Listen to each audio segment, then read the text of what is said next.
பொருள் தந்தவன் தாமீக பொருள் தந்தவன் ஆறுபடை வீடும் அருள் வழங்கும் முருகா அருகே நீ ஓடோடிவா மூவிரண்டு முகம் சொலிக்க ஆறிரண்டு கரங்களுடன் ஆதரவு தரவோடிவா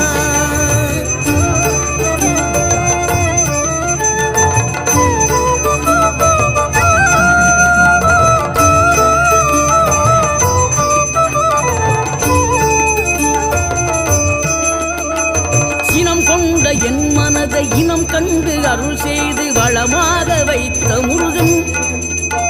நீ பசி தேடும் கன்றனவே பசியோடு வந்த என்னை பறிவோடு